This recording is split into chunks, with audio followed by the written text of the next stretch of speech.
Welcome to the Environmental Transformation Podcast. I'm your host, Sean Grady, and today's guest is Bruno Pigott.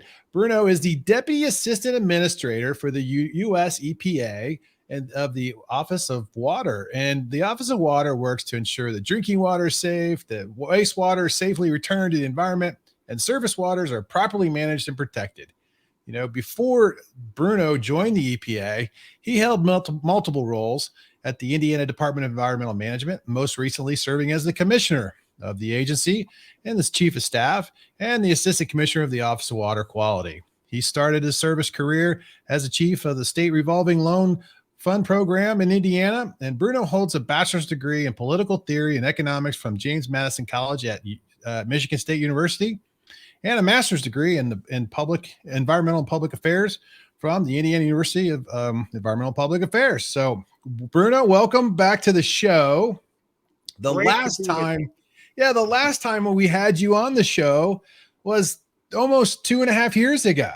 It's hard to believe it's been that long. I know. You were navigating the pandemic. You were navigating the IDEM through the pandemic, transitioning to working from home. And man, that was a big challenge for you at the time, if I recall. Yeah, as it was for everybody. You know, it was definitely a big challenge for the workplace, and I'm glad we're through it, and people are getting back to some semblance. Although, you know, our workplace has changed as a result, I think. Isn't that right? Yeah, a lot more remote work than ever before, and workplaces are adapting. How's that happening? I mean, how's that look at the EPA level there in Washington, D.C.? Well, it's the same as it is in many other places. There's an ability of a lot of folks to work from home. And right. for some people, it's really, especially people in labs and research roles, that they're going to be in the office. But for a whole host of other people, the workplace has become a much more flexible workplace. So people are in and out 3 days a week. Let's just say that they come into the office, and it's a time where you're doing a lot of in-person meetings, which actually I think is a really good thing. So right. It's been a great transition to this new kind of format, and I think we're going to see a more flexible workplace. At least that's what we're doing right now. Yeah, we see the same thing here in the private industry, and you know, I think we're all being aware of the challenges of what COVID's brought to our work life. And I think most companies are adapting quite well with this kind of flexible work schedule. It's great. I think it's good. I think we're realizing we can be sustainable working from home, more sustainable, and, you know, still being productive. So it's a good thing. You know, the one thing that I think we do miss that is worth commenting on, you know, this conversation we're having right now, it's kind of a free-flowing conversation. When you're on a typical Teams meeting in the workplace, I think that there's less opportunity to have a free-flowing conversation where you might be able to talk about issues that are kind of tangential to the one you just met about, but really you get a lot of work done. So the in-person component, I think, is critical still to being 100%. Collaborative and working together. But I think we're figuring out what the balance is between the in-person collaboration and then the remote work stuff. And we'll settle on something going forward, but I'm not the smartest guy to know exactly how that's going to shake out. Well, that's good. That's good. So, all right, well, let's dive in. Tell us, you know, what is your, you know, what's your new role like? You know, tell us a little bit about the difference between being the commissioner of an agency, a state agency, and now you're the, you know, the deputy assistant administrator of Office of Water. Yeah, so I'm the deputy assistant administrator in the Office of Water, and what it means is I'm part of the senior staff at US EPA. I work with the assistant administrator, who's Senate confirmed appointee to the role. I work on the wide range of issues that we're facing at EPA in the Office of Water. What's different, or one thing that's different, is I work at an agency now that is about 16 times as big as the agency I worked in previously. Right. There are 10 regional offices across the nation. Then there are 10 offices of research and development across the nation in addition to that. And then there are 10 laboratories around the nation as well. So it's a pretty big organization. You got about 16,000 people who work here. And the role that I have in this agency, which is big and has a nationwide impact, is in the area of putting together kind of our regulations and our guidances that then are implemented by states and our regional offices. So in the job that I had working at the Department of Environmental Management, we really implemented the federal regulations. That is, we put them in place in writing through our rulemaking process at the state, but then we carried them out in writing permits and doing all of the work of putting in place enforcement and inspection and permitting. And here in Washington, D.C., we're more about setting the guardrails, writing the rules, and then providing the assistance to states and entities around the country. Yeah, that's a different perspective of understanding, where you play into the whole mix of, governance or implementing, EPA protection or environmental protection. So that's got to be a challenge, just learning the differences, I'm sure. What is the mission of the Office of Water Manager or of the Office of Water at the EPA right now? Well, it fits within the agency's larger mission, which is ultimately to protect human health and the environment. We do that in a number of ways. And our focus is, of course, water quality. And we do it we work to ensure that we have clean water, that the efforts we make reduce the environmental risks based on the best available scientific information, that we put in place and implement or interpret the federal laws that are designed to protect human health and the environment, and that we administer them and enforce them fairly, effectively, and as Congress intended. And environmental stewardship is integral to policies concerning human health, economic growth, energy, transportation, all of those areas. And to do that, we develop and enforce regulations. We give grants out to states and entities. We study environmental issues, and I was referring to our Office of Research and Development. They really are our focus on studying environmental issues. And we also engage in partnerships with a wide variety of folks, from the private sector to folks in not-for-profit and environmental organizations and industry.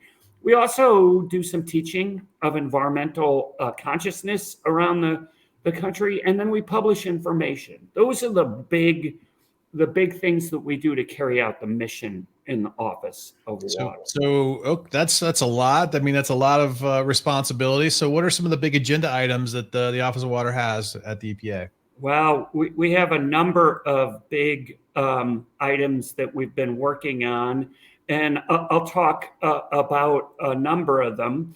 One of the big ones that we've talked about, so first of all, it pays to talk a little bit about where we've come from. This past year, we've celebrated the 50th anniversary of the Clean Water Act. And during that 50-year period between the inception of the Clean Water Act and today, we've done a lot to improve the environment. We put in place secondary and tertiary treatment techniques that have been employed by municipalities. Combined sewer discharges have been addressed through technologies and tunnel. Water reuse has become a common strategy for meeting water needs in the West. Green infrastructure has become an integral part of treatment. And so today, 50 years in, water and wastewater are so much more advanced than at the beginning of the Clean Water Act. we've had so many laudable Clean Water Act successes over the past 50 years. And I've been lucky to be able to travel around the nation and see them in action. And so the question is, what are we doing moving forward? And there's several big agenda items we've been working on. Most recently, we've been working on PFAS. And I'll be the first to acknowledge that states really led the charge when it comes to PFAS. But I'm here today to report that EPA is doing more than has ever been done at the federal level to address these forever chemicals. Just last month, we took a key step to protecting drinking water from PFAS with a proposal of a national drinking water rule for PFOA and PFAS. And as the lead federal agency responsible for ensuring safe drinking water for Americans, we're leveraging the most recent science and building on existing state efforts to limit PFAS to provide a nationwide health protective level for these specific PFAS in drinking water. And so what we're doing is proposing to establish legally defensible levels for 6 PFAS known to occur in drinking water. And the proposal we've put out there, it will regulate PFOA and PFAS, PFOA and PFOS as individual contaminants, and then we'll regulate 4 others, four other PFAS, PFNA, PFHXS, PFBS, and GenX chemicals as a mixture. And if finalized, this new rule will result in less PFAS in drinking water across the U.S. and we believe prevent thousands of deaths and tens of thousands of illnesses. We're in a process right now of putting the rule out and getting public feedback. So we're really interested in the folks who watch your podcast to take a look at that rule and provide comments to better inform our rule, which we hope to conclude by just the end of this year. And we're not just setting new standards, we're helping communities meet these challenges. And you remember, Sean, in the past when new requirements were added to everybody's plates, they were rarely funded. And the words unfunded mandates were always on the lips of every state and municipality. Yeah. But today, thanks to President Biden's leadership and the bipartisan action in Congress, the bipartisan infrastructure law provides an unprecedented $9 billion to invest in drinking water systems impacted by PFAS and other emerging contaminants. We're also working, we've got a whole PFAS roadmap, if you will. Right. And so that drinking water standard is just one piece of it. We're working on PFAS and biosolids. We're putting together an NPDES permitting memo that we've actually sent out to our regions about the NPDES permitting program and what can be done to address PFAS discharges. And so PFAS has been a really big issue. Another big one is lead and copper. We're working hard to improve the lead and copper rule revisions that were established in the last administration. The lead and copper rule improvements rulemaking aims to faster and further protect citizens from lead in drinking water and simplify what is admittedly, by all accounts, a confusing trigger level, action level, notification requirement system that's currently in place. And then we're also working to ensure funding is available to states that need it to address this issue. We just issued a new revised formula for distributing money through the SRF program designed to ensure that the states that really need those dollars can get them. So those are some of the regulatory things we've been working on. Of course, I can talk about the billions of dollars that we've been distributing through the state revolving fund program to ensure that we make progress updating our water and wastewater infrastructure. Fully half of those dollars are available as grants and fully forgivable loans. And as you mentioned at the beginning, Sean, I worked in the SRF program when I first worked at the Department of Environmental Management. And during that time period, I can remember looking at the needs we had over a 20-year period and realizing we just didn't have enough money to meet those needs. Never in the history of my 25 years working in the environmental arena have we had as much money devoted to making water and wastewater infrastructure improvements as we have today.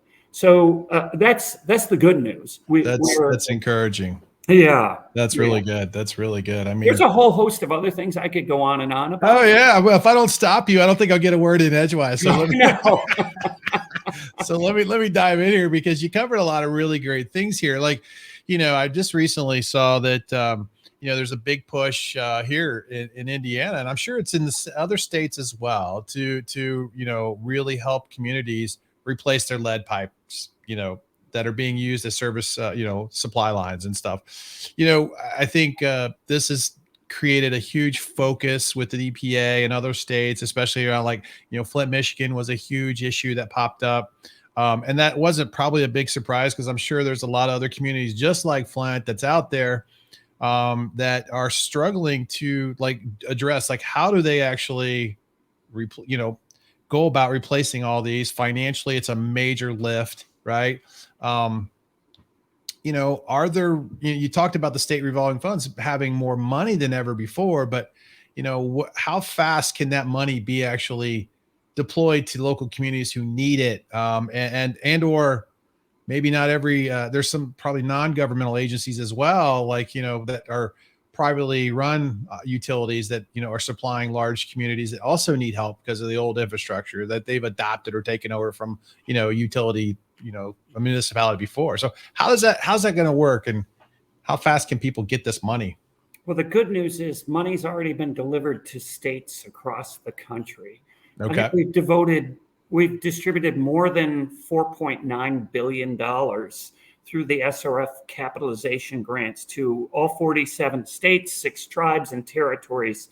And so we're working to ensure that money is made available. And even more specifically, that there are specific pots. So those communities that have a need for lead service line replacement, not every community has one, but for those that do, that they have an opportunity to get it. And if they're disadvantaged communities, that is to say they've just, some communities either just don't have the technical, the managerial, the financial capacity, and getting through that loan application process is a big lift for them. So we're providing $100 million, $150 million in technical assistance. Just to help get those grants written for them, maybe hire a contractor or somebody to do that for them, right? Exactly. Let's get them in the system and help to fund this. And so money's available. It's out there today. And we know that it's not a one-shot deal. 2023, we've got money out the door, 2024, 2025, and 2026. And each distribution of funding that we send out, states have a 2-year period for delivering those dollars to communities throughout their states. And I will say, the SRF program in the years I've worked has been just a tremendous resource for communities. As I mentioned, fully half the funding is for grants or forgivable loans, but the other half of the funding is at rates that are better than market rates.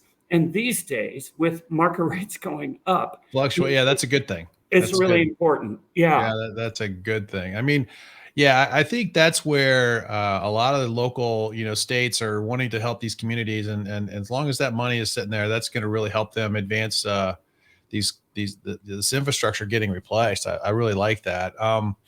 You talked about the proposed PFAS drinking water limits that are, been released for those 6 compounds. What has been the initial feedback from, public utilities or the regulated community or environmental groups so far? I mean, because it's only been out for about a month now, right? So any feedback so far? Well, initial feedback from some was, what took you so long? Well, I was going to ask that question next. Right. I mean, it's been several years. that 10 or so. Easy. Yeah. And so there was a recognition. And I will say, as a state director, I participated in a lot of conversations with my friends from Michigan, who's been in the lead in PFAS, Yep. as well as other states that already put in place standards that require their both their wastewater dischargers and their drinking water systems to do stuff to do this and to address PFAS. And not only that, but states have gone out and tested their systems to try to figure out, well, how much PFAS is in our systems. And organizations like the Ohio River Sanitation Commission have already been out in the waters trying to get a sense of what the ambient water quality is like in terms of PFAS levels. So, yeah, a lot of states were said to us, well, it's time. That's good that you're finally coming out with this rulemaking. Other reactions across the board. There is a recognition that the numbers that we've come out with, which is level of detection, 4 parts per trillion, is lower than probably any of the other standards that are out there today. There's also a recognition that over time, science has given us a better understanding of the effects of PFAS on our systems, our human systems. And therefore, it's important to regulate down to those levels to ensure that the drinking water that people are consuming is clear from this. And there are technologies available to put in place to deal Treat with it. this. Yeah. Right. I mean, this stuff. Yeah, it's no sense in creating a cleanup level that can't be achieved through treatment technologies and today. I mean, I've been looking and reading and watching this unfold over the past few year and a half, 2 years now, with everything that's really happening around PFAS. But it's really been going on for quite some time, as we kind of mentioned. I mean, tell me your take on. Did you see the movie Dark Waters?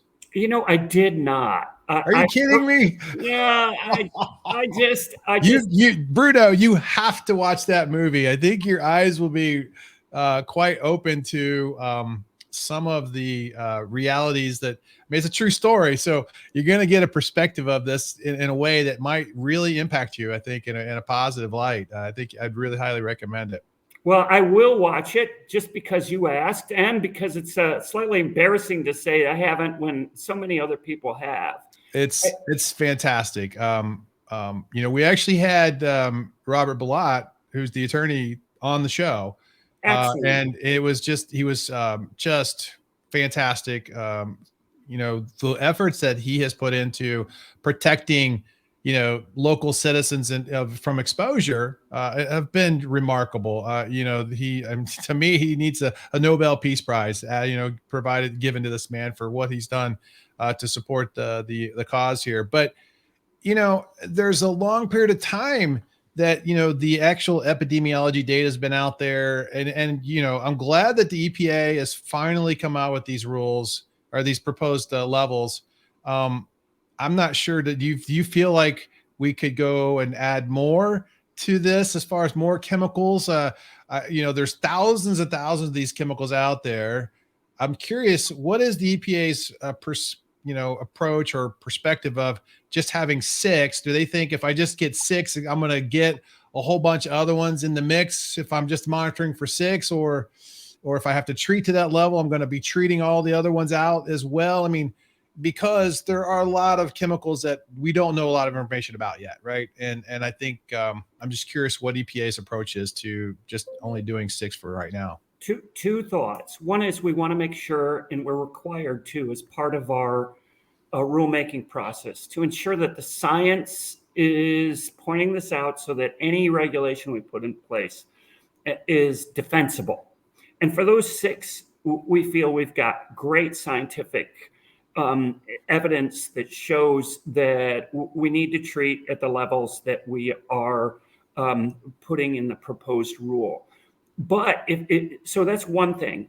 The other thing is, as you mentioned, when you treat for PFAS, oftentimes you remove more than one type of PFAS, and that's kind of reflected in the regulation that we're proposing. So we understand that the technology that's used to treat for PFAS removes not just PFOA or PFOS, but a variety of other PFAS as well. So we're expecting that we'll capture more as we treat. The third thing, and so that was a really important insight, Sean, that this technology will remove more. The other thing is the way we structured the rule. PFOA and PFOS are regulated individually, but then we've got the 4 others that we're regulating as a mixture. So it'll be easier as the science progresses and as we understand more to, I think, add that all the other constituents in as we go. And we believe we'll be treating for those other compounds with the technology we've got that we put in place at systems around the country. So a variety of reasons that we're starting with 6. Science first, follow the science, follow the law, make sure you're defensible. Then secondly, we know the technology will remove it. And third, we're building a rule in a way that helps make it possible to add others as we learn more. Well, that's kind of what I was getting ready to ask. Is this new proposed rule going, once it's in place, because eventually, it will become a rule at some point, once you get all the feedback and you evaluate this, will there be a mechanism to be able to add new compounds that are become, that we become aware of, right? That are more toxic or things like that, that are going to have negative effects, to add them to the rule in a more quickly, expedited fashion, so to speak, instead of this protracted review process? Well, I won't promise that there won't be a review process. Well, sure. The one thing I've learned is that the process is extensive, and there's good reasons for that, and that's all defensible. But yes, the idea would be that when we put in place this system, that we'll be able to do this more expeditiously than we might otherwise do, because we'd be adding to the mixture, if you will. Some of the, little, I guess, less talked about aspects of the proposed rule that strike me is that, there is this concept of, if PFAS is a toxic, not a hazardous waste, but a listed toxic chemical is under CERCLA, how does that affect the treatment disposal process of the media for the end users of, that are processing and treating these chemicals out of the water? Whose responsibility is that going to be, to do that effectively? I mean, do you envision also PFAS chemicals becoming, hazardous wastes in a way, like, down the road? Right now it's not, but boy, that's a whole snowball effect of new additional regulatory implications for operators and managers of these types of chemicals. I expect that these issues will require us to think about how we're dealing with this. We're finding PFAS in just about every place everywhere. We look, right? And you're right. The question is, what about PFAS and biosolids? What about the land app of biosolids? Right. This is a major way of disposing of biosolids, of our biosolids. And it's critical for municipalities to be able to do this land application. And we recognize that, which is why we're going to be working with our partners. I talked about partnerships in the beginning. The partners at the National Association of Clean Water Agencies, the municipalities that are tasked with cleaning our water, to think about the effects of PFAS and biosolids and figure out, well, what's the best way to move forward with those things. I think it will take us all working together to think through all of the possibilities, because we've got a list. I mean, we've got chemicals that have been used and used effectively in so many different ways in the country. So yes, there are implications in a wide variety of areas. As you know, we've already dealt with PFAS or been thinking about PFAS in firefighting foam, for goodness sake. And in Indiana, for example, they've collected PFAS-laden firefighting foam, and they're disposing of that. And so there has to be substitutes in place, and there are a lot of issues to work through.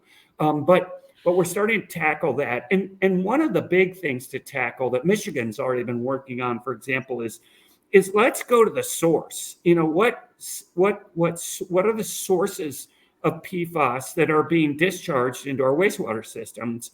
And let's see if we can work with those entities to reduce their loadings of PFAS into our wastewater systems on the front end, so that the biosolids don't contain that information. That's the ultimate way to address this. In Michigan, they had electroplating facilities where they identified PFAS loadings, and they've worked with those systems to reduce the loadings of PFAS into wastewater treatment plants. And so we're going to need to take a whole of agency approach toward PFAS, from our Office of Land and Emergency Management to water to air and other areas, to figure out how to deal with this in a way that just doesn't transfer the problem from one entity to the other. So I mean, I'm definitely commend the EPA for getting this new rule out, this proposed rule for the MCL. This is fantastic. Are you guys also in the planning stages of submitting a new proposed rule for wastewater discharge? We don't have a rule in process now, but we did recently come out with guidance for states and to say, here are the things you could do that would help with this. And one of the identifications was the Michigan system of working with their pre-treating systems. The other was, you could put in place limits, and here's how you could do it. And here are the mechanisms that would be legally defensible. So you're pushing it to the states, to let them implement the actual limits under their NPDES permit process, and give the control a little bit to them to help manage the exposure in the waters of the state. Yeah, and at the same time, we are, of course, working on water quality standards, and we'll be doing that as well for PFAS and PFOA. So a variety of tools. Are there any other little nuggets in the proposed rule that we should be aware of or hadn't really talked about that's important to discuss? For some who work in the municipalities, they're going to look at it and say, wow, 4 parts per trillion, that's so low. How are we supposed to comply with that when that's the level of detection? And what's the way that the agency's doing that? One of the things I was really proud of was the fact that the agency thought about that. And first of all, they're going to put in place requirements for monitoring, but that for communities that have already been monitoring for PFAS under the UCMR and other ways, they'll be able to use that data. So they won't have to reinvent the wheel. That's one thing, which will help reduce costs. But the other is that compliance will be based on a rolling annual average. And anything that is listed below the 4 parts per trillion will count when they do the analysis and the analysis of compliance in a way that doesn't just automatically throw a municipality into non-compliance with this with the regulation. So I'm really proud of the fact that we thought through how can this be effective for a municipality that's putting in place the treatment to deal with this stuff. Yeah, you got to feel for these guys, to be honest with you. They're not the ones who are causing the problem. I mean, and here's my biggest, I think, frustration of a lot of this is the fact that we need these facilities to improve their treatment capability so the consumers are not exposed. But at the end of the day, what's happening is those costs are getting passed down to the consumers to deal with this, treatment technology and infrastructure that needs to be built to support, safe drinking water. All the while, who the polluter is not getting penalized, or at least, having to pay for these things at the moment right now. And I think most people in a lot of the communities are really struggling with this whole process, and why, like big companies like, DuPont and Chemours and those guys who are, and others, right? I mean, there's others, right? They're not being required to pay for these type of upgrades for these local communities, at least in a way that seems, fair. Yeah, and let me just say, we recognize that and that concern, and that's partly why under the bipartisan infrastructure law, we've got a devoted dollar amount for these, allowing our drinking water systems to put in place these technologies. So there's money available, number one. But number two, there's a recognition that you're right. Where's the part that the polluter has in this? And therefore, we are looking at pollution, the polluters, and dealing with that with our different mechanisms, enforcement in particular, to ensure that the polluters do pay and that the cost of compliance isn't just shifted onto our residents as it has in other situations where new treatment has to be put in place. Yeah, I just feel like that is I guess the travesty of the situation where we see. I mean, granted, I love the fact that the infrastructure bill is, allocating lots of money, millions and millions of dollars. I mean, I kind of looked at the allocation distribution for FY22 and 23 for, these emerging contaminants for disadvantaged community, allotments. And it's great. I mean, Indiana is getting $26 million, it says here. And, and a lot of it's all broken down. It's really great information. And it's great to see that these communities are getting funding, but I just scratch my head and go, wow, but those polluters are not really paying what's for the damage they've caused and the exposure to human health and environment. And there's a lot of cancers and things like that are being caused by these, acute and or, chronic exposure. It's like, wow, what are we going to do? I mean, I really like to see the EPA ramp up enforcement actions on some of these polluters. Well, we're determined to do that. And we're determined to address that concern, which is a legitimate one, to ensure that we take action where we've got real evidence that that there's been a polluter that's caused these problems. I will say PFAS is ubiquitous in our environment. It's in the water, it's in the land, it's in a variety of other areas. So you have to make sure that you appropriately engage the enforcement tools that you've got in a way that's defensible. But that's what we're going to do. Well, like if it's listed in CERCLA, under CERCLA as a toxic, chemical there, I mean, there are thousands and thousands of these chemicals out there. If we only have 6, there's a lot of, thousands that aren't going to be listed that won't be quote unquote attributable to enforcement action. I mean, I think the sooner that, the agency starts to add these chemicals to the list, it's going to ease up, or it's going to make, I think, enforcement action easier for, these polluters, for you guys with polluters, because currently they're still like unregulated, right? Isn't that the big challenge? That's right. That's exactly right. So that is definitely the challenge. That's why we're trying to get this rule out there before the end of this year.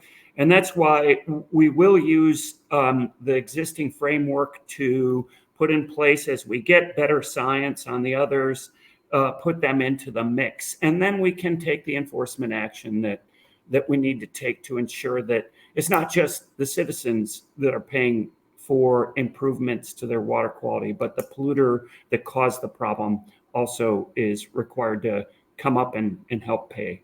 Yeah, that's good to hear. How does the Unregulated Contaminant Monitoring Rule, the UCMR, work? And should there be more PFAS chemicals added to that list? I think currently there's like 29 on that list now. And so my question with that, monitoring program for drinking water, utilities and municipalities is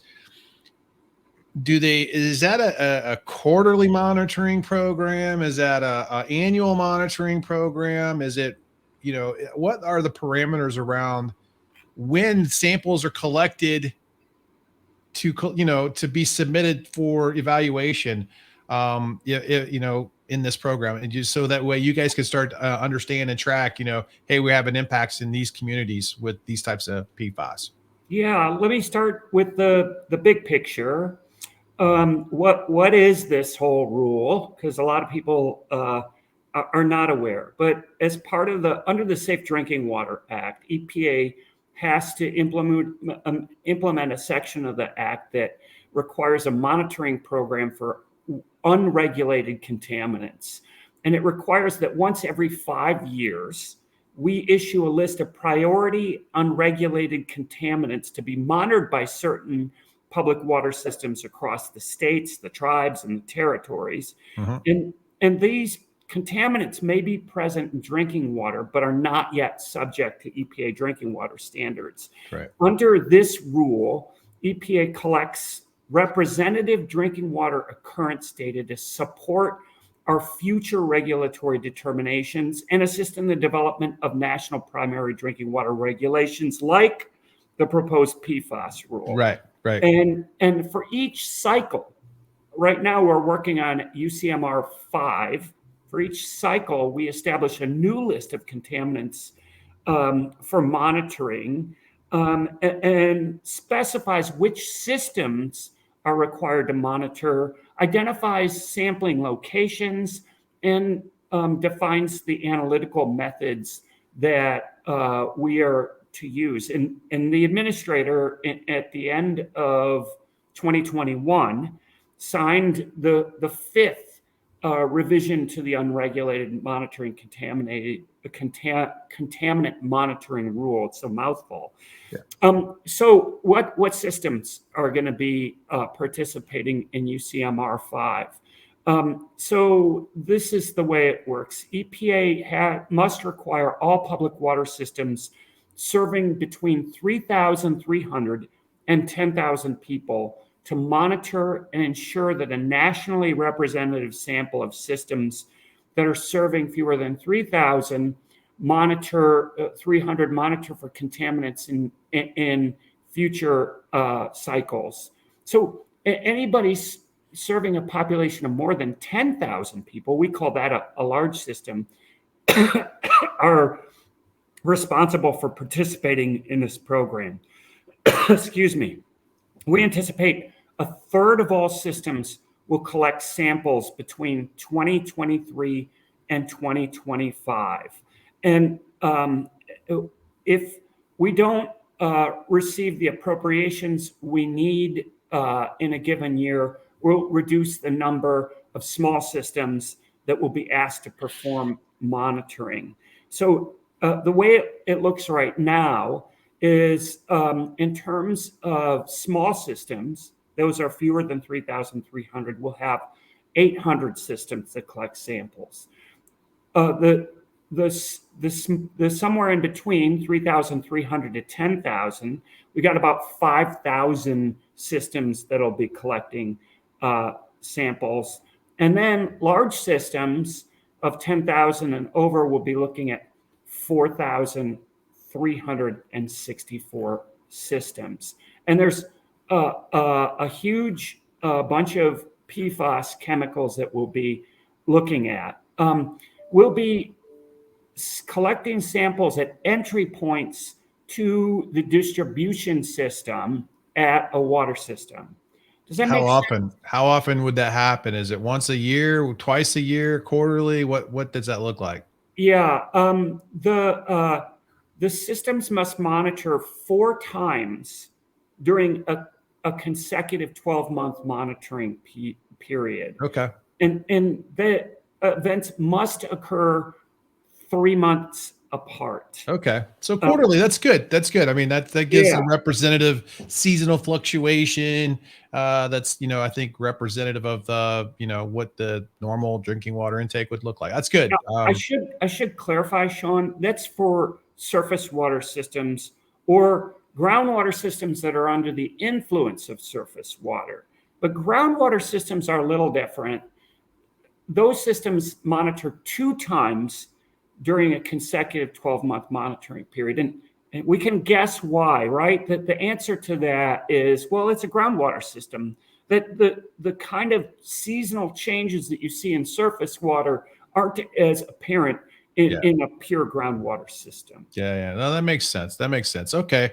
Well, that's good to hear. So the UCMR 5 rule that's out now, it's got about 29 or so PFAS chemicals. I mean, it was funny. It was like they were all PFAS chemicals except lithium. So that was like, okay, you guys are really going all in on those contaminants that are unregulated.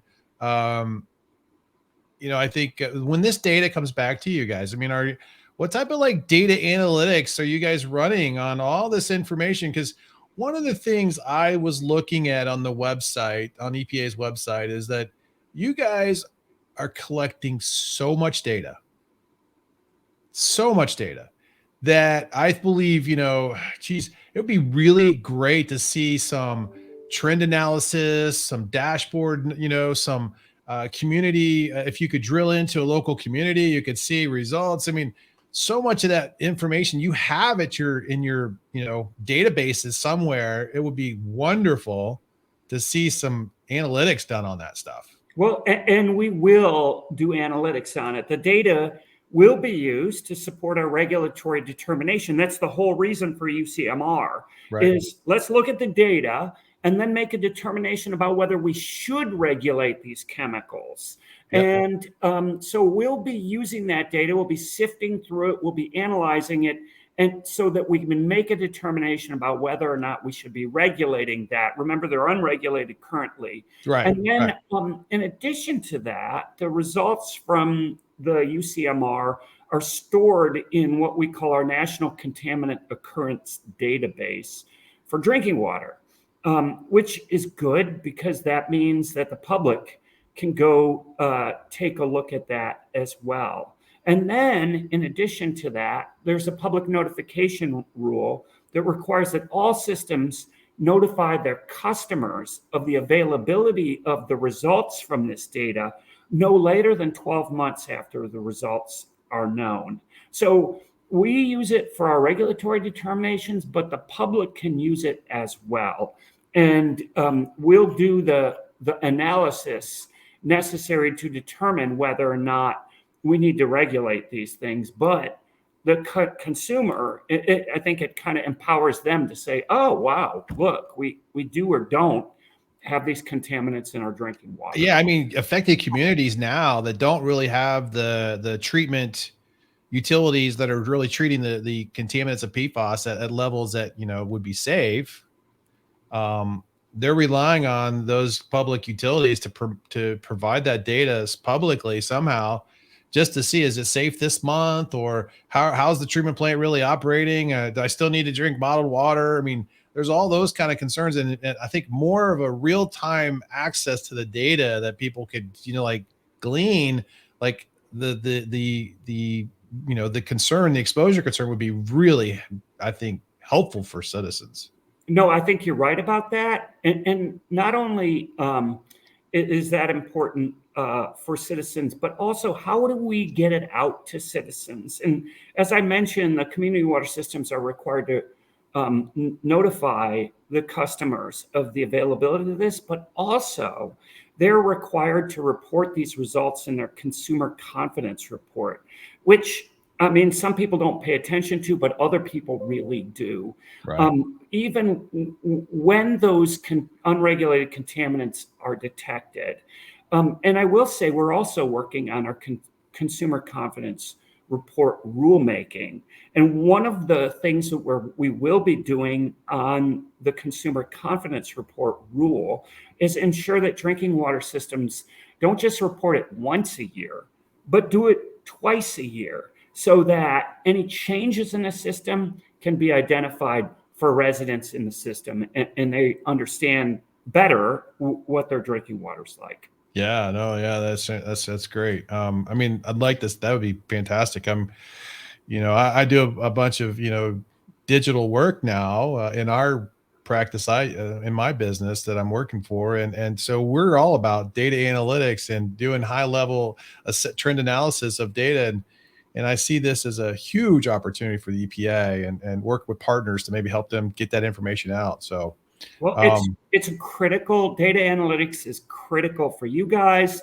and it's critical here at EPA.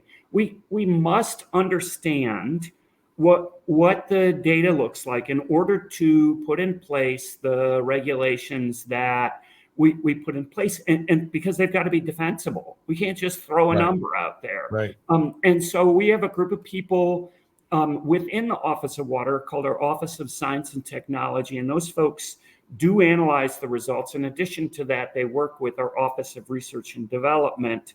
I will put in a shout out for our friends at the Office of Research and Development's location in Cincinnati, Ohio. They do a lot of work on lead, for example. Okay. And then we've got a location up in Duluth, Minnesota as well that does a lot of water work. So you're absolutely right. Data analytics and trend analysis of drinking water is such a great thing to emphasize. And we must do that in order to defend the rules that we put in place. Yeah, no, I agree. I mean, we create dashboards for our customers, and trend analysis come in and they can see the operating systems. And that's the kind of stuff that really helps make decisions and helps operators manage their business. And so I think just having that data for consumers to see too would be so valuable. But I want to pivot another question here for you. Just, we're on this topic about the new proposed rule. Is the EPA considering establishing classes for the PFAS chemicals like PCBs are kind of, the precedent's kind of set that way, set up already in a way, to account for some of these long chain, short chain type, variants of the various, PFAS chemicals to really help protect our citizens? Yeah, we're doing a lot of thinking about that, Sean. I think it's an insightful question. And we are thinking about that, and that's part of the reason for the structure of the rule as is, with the mixtures. Yeah. Aside from the PFO and PFAS, that helps establish that, and that class is certainly something we've been thinking through. Gotcha. No, that's good to hear, because I think it could help, manage this situation more effectively down the road. I mean, there's so many of these types of chemicals. How do you really cover it all, right? I mean, what if we say, hey, add these up, get your total, now you got a problem, now you need to start treating. I mean, I think that could be a really good, effective way to address some of this. Although, let's let the science and some of the smart kids in the room to kind of figure this out. But I really feel like that could be a good option for people. Well, and that's essentially what our mixtures provision does in the rule. It's exactly that. It assigns a numeric value, not based on and there's an interesting formula in the rule that helps to do that for that mixture. Yeah, and that was good. So that's kind of cool. You're kind of laying the groundwork in a way. That's right. That's kind of what I kind of took out of that.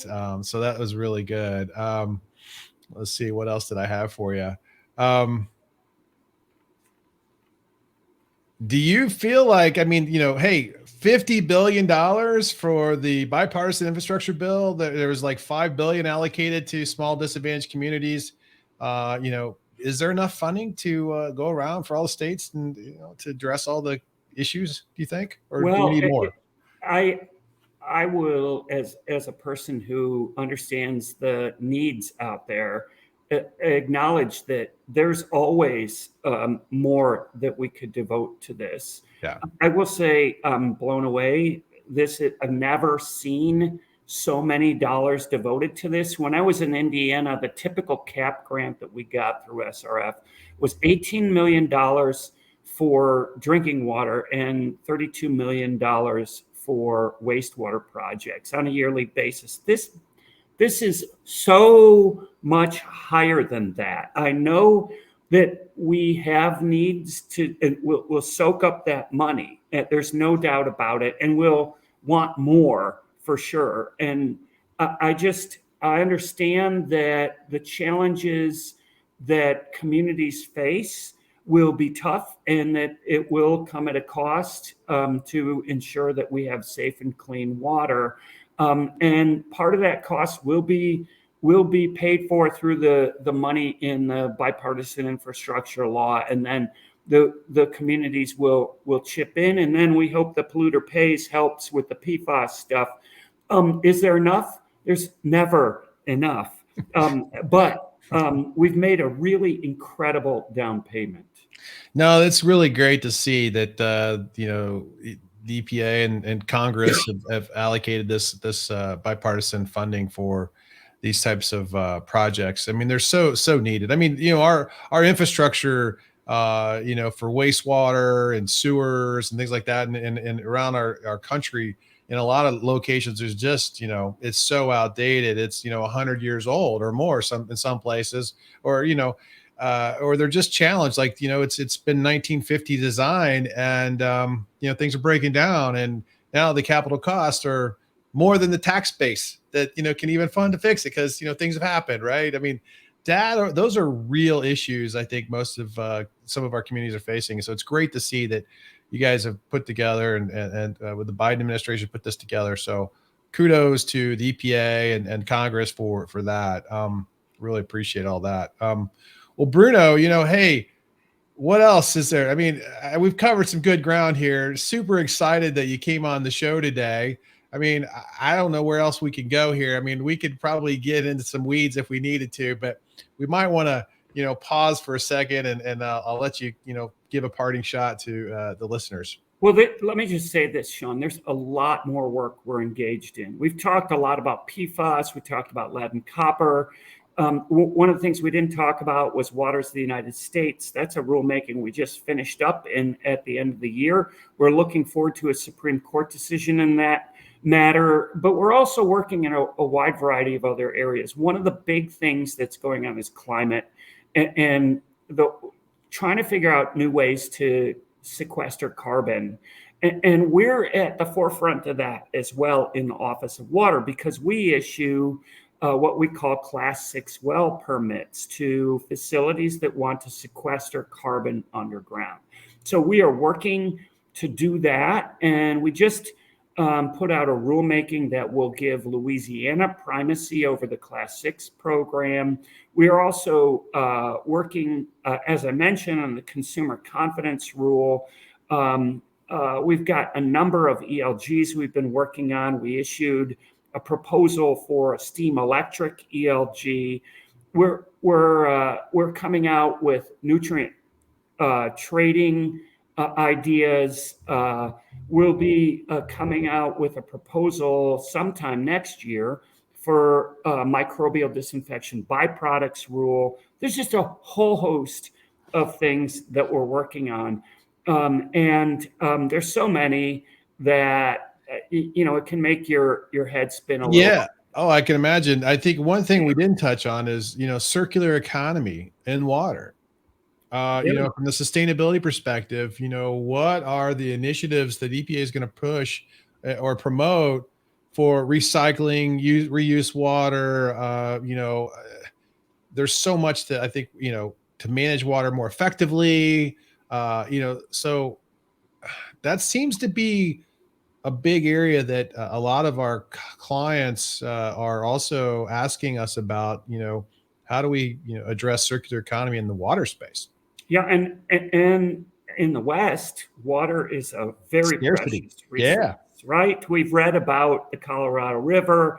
I know that states in the West are working to deal with the water shortages and reuse water. And I've been out to California, where I've been lucky to be at groundbreakings for water reuse projects that takes treated wastewater from one treatment plant and sends it to the reservoir for drinking water in another, and then super treats it to ensure that we reuse the water in a way that's effective and conserves water as well. There's desalination issues. There's just a whole host of issues, and it's at the forefront of folks in the West. How are we going to deal with the lack of water we've got?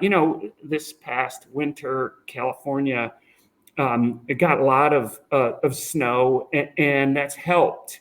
But still, water issues will remain in that state. So creative thinking will have to be done in order to deal with the water availability crisis in California and Arizona. I mean, think about this, Sean, the number of cities that we've got that are in areas that are really deserts. Arizona, Nevada, California, those communities are growing rapidly. Yeah. We will come to grips with how are we going to best provide the water that's necessary for residents, for industries, and for the economy in those areas as well. It's a big deal. It's a big deal. It's a big deal. Well, Bruno, hey, thank you for coming on to the show today. Thank you for, having a great candid conversation with me.